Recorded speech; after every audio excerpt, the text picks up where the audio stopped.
I am Deepak Panda. I'm an architect. The firm started off in 1991, and since then we've been practicing at Bhubaneswar.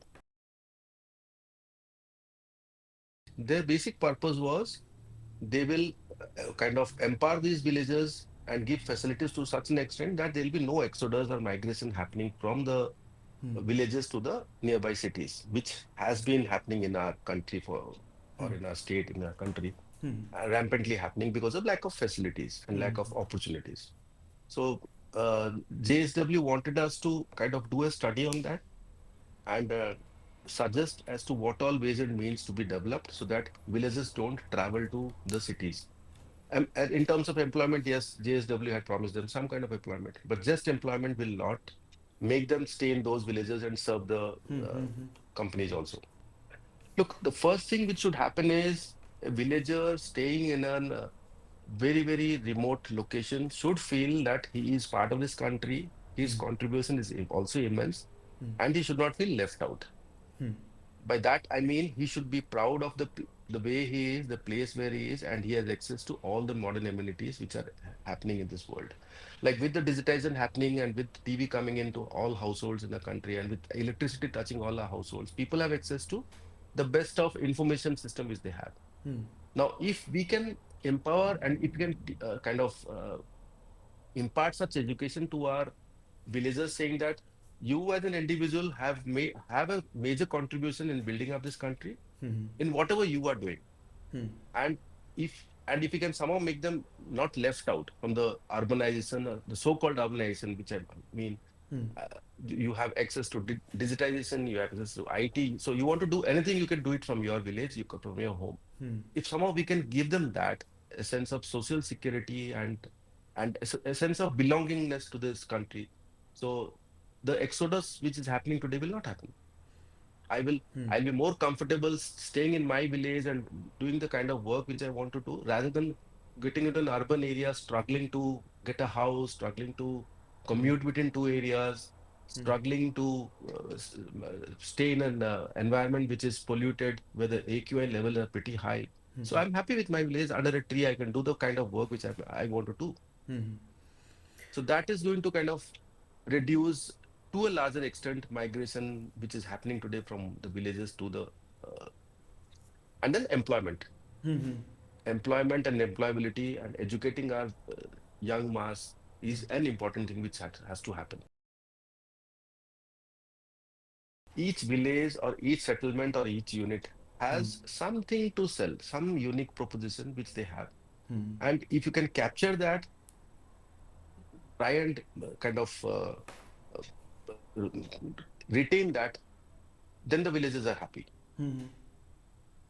Okay. So this particular village also, like each village, if you go, there'll be some kind of, there'll be a street pattern which is unique. There'll be a settlement pattern which will be unique to that village, or there'll be some features which will be unique. So what we do is whenever we went to, in fact, it was a group of 5 villages which we studied, and the questions of connectivity, the questions of drinking water facilities, and sanitation facilities. What there was there'll be definitely a weekly haat because people depend on that. There'll be grocery shops. Then there'll be a veterinary kind of hospital, which is a requirement for them because they depend on bullock carts still. Small health center, a school, if it's a small area. So all these mapping of requirements were done. But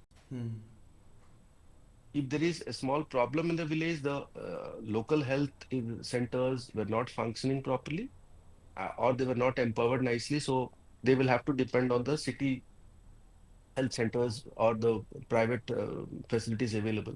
So that was another challenge which we faced. Third thing was at a macro level, like villages, many of the village units didn't have toilet facilities. So educating them that toilet is an essential thing. Village, we have handled a couple of projects where we were called upon by a company called Odisha Power Generation Corporation. So this was the starting project where we got introduced to village redevelopment and village resettlement. The process was like a couple of villages were being evacuated because of coal blocks being coming up in that vicinity. So we were tasked to set up a couple of villages, two villages basically, one in Manoharpur and one in Himgiri, both spanning about 100 acres. Of one was 100 acres, another one was 90 acres. So we were called upon to design the village for the evacuees who were evacuated from the proposed coal block site. Then at a micro level, we went on to each hutment. Now we saw a very peculiar thing. Each hutment has a unique design of their own, like a front veranda, a rear veranda, a courtyard, and toilet being away from the house. So these are the few features which we observed. And then at a macro level, there was always a village square where people come together. If there's a panchayat committee meeting happening or if there is a some show happening, then people come there and congregate. So what we did was we kind of mapped all these, and then we went back to the company and we told them, okay, these are the set of requirements. And then after that, we discussed with the villagers whether these requirements suit your purpose or not. And they okayed them. Once they okayed and cleared, we went back to our office, to the drawing board, and we started designing that. Once we designed, we went to the villagers again, to the stakeholders who would basically stay, and we had a detailed discussion with them, a presentation session where each villager was allowed to come ask questions as they are. They said, show me my house. And we showed them exactly in 3D how the house will look. So all these questions we addressed. Wherever there was not there, there was some lacuna, we kind of did it then and there in front of the villagers. So they also felt that they were a part of the whole designing process. And then once the villagers approved that, we went to the company. We did a tendering process because tendering has to happen in such a large project. And once we tendered, then we created a model house, a small house incorporating all the requirements. And then the villagers were made to come, see that, suggest changes also if there are any. And once that was done to their utmost satisfaction, we went on and completed the whole thing. Look, architecturally, as far as possible, we thought the local ethnic architecture which our villages in Odisha have, that should be retained. The moment you create a structure which looks out of place, out of proportion, out of their requirements and functionality, people will not like it and they will not feel comfortable staying there. So what we did was we did a measured drawing of a hutment and the kind of door, windows, a detailing of a jali, or detailing of a grill which they have. So all those detailings which we do and whatever new structures were built up, were built on those lines only. The kind of materials used, okay, material they used bamboo, they used wood. We suggested we use the same material but treated bamboo and treated wood so Okay. that they don't kind of weathering effect doesn't happen so soon. But we, as far as possible, we try to create the look, feel, and functionality the way it is in the villages. Like each village has a unique set of requirements. Someone will have a veranda, somebody will have a row house, somebody will have a scattered house. So we try to follow whatever little facilities we create. We follow the same set of rules and the architecture and the kind of ambience in whatever is there existing. I mean, it is, of course, they will not be as same or similar to the residential units, but we try to incorporate some of the elements which are there. So what we did was we also studied these and we tried to maintain the same scale, proportion, and the elements in the new design which we follow. So our design which we did was also modular in terms of functionalities, so that the scale of the whole thing is not lost. Okay. So that was one major factor which we took into being.